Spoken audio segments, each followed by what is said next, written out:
નામ છે વિજયસિંહ વાળા, ફાચરિયા ગામ, ગીર સોમનાથ જિલ્લાનું। અહીંયા જે આપ જોઈ રહ્યા છો એ અમારા ખેતરની મગફળી છે, તે પાલો અને મગફળી બંને પાણીની અંદર ડૂબેલા છે। અતિશય વરસાદ હોવાના કારણે ગામના લગભગ 100% ખેતરોમાં આવી પરિસ્થિતિ જોવા મળે છે, જ્યાં 100% પાક છે એ નષ્ટ થયો છે અને ખૂબ જ મોટું નુકસાન થયું છે। આ વિસ્તાર લગભગ મોસ્ટ ઓફલી મગફળીનું વાવેતર થાય છે અને ઘણી બધી મગફળી આ રીતે ખેતરની અંદર આવી પરિસ્થિતિમાં પડી છે, જે ખેડૂતના હાથમાં નથી ચારવો આવે એમ કે નથી મગફળી આવે એવી પરિસ્થિતિ ઊભી થઈ છે, જેના કારણે આવનારો પાક છે એના માટે પણ ખેડૂતને ખૂબ જ મુશ્કેલી પડવાની છે।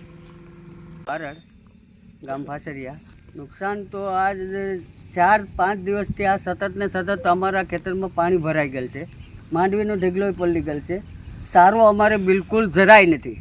જો આ સામે બાટું છે ને એટલું જ છે, મારી પાસે 5 હાથ પશુ છે, બરાબર, એટલે સારામાં હાવ નષ્ટ થઈ ગયા અમે। માંડવી પણ આ બી જોગી પણ નહીં રહી અમારી પાસે, એટલે ટોટલ બધી વસ્તુ આમાં લગભગ ખરાબ જ થઈ ગઈ છે, એમાં કંઈ લેવા પણ છે જ નહીં। સરકાર જો અમને થોડી ઘણી સહાય કરે ને અમારું કરજ છે, મંડળીઓ છે અમારી, જે સહકારી મંડળી અમારી છે, એમાં જો થોડુંક અમને રાહત કરી દે ને કરજ માફ કરે એવી સરકાર પાસે અમે આશા રાખીએ।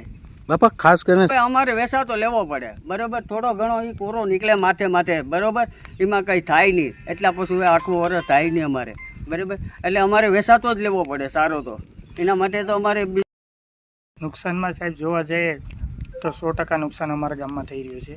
કોઈ પણ ખેડૂત એવો નથી બાકી। જોઈએ તમે જોઈ શકો છો અહીંયા પણ કે માંડવી અને પાલો મતલબ ચારો પશુ માટે બધો 100% નાશ થયો છે। સોયાબીન પણ 100% નાશ થઈ ગયા છે। શેરડીનો પાક હોય તો એને ખાસું એવું નુકસાન છે।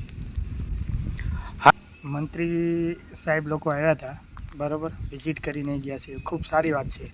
તો આપણે જોવાનું એ રહ્યું છે કે ક્યારે એ લોકો કોઈ પણ પેલું જાહેર કરે અને ખેડૂતોને કેટલો લાભ મળે છે એ આપણે જોયું। હાલ મંત્રી આવ્યા છે, કેવી આશા છે અત્યારે ખેડૂતોને? સાહેબ, મંત્રી લોકોએ એની રીતે પોઝિટિવ લીધું છે। અમે પણ હવે ખેડૂત છીએ, બરાબર, ગામ વતી હું તો અપેક્ષાઓ રાખું કે વહેલી તકે એ લોકોનું કોઈ પણ બજેટ બહાર પાડી અને ખેડૂતોને 100% ફાયદો કરે આપે। ખેડૂતો માટે જોવા જઈએ તો સાહેબ અમારા જે છે એ તો પૂરું દઈ શકશે નહીં। એનું કારણ છે કે સાહેબ અમારે 40 મણથી 45 મણ માંડવીનો ઉતારો હોય છે વીઘા ઉપર, બરાબર। અમારો મેઇન પાક જ દિવાળી પાક કહેવાય, મતલબ ચોમાસું પાક જે કહીએ એ મેઇન પાક કહેવાય।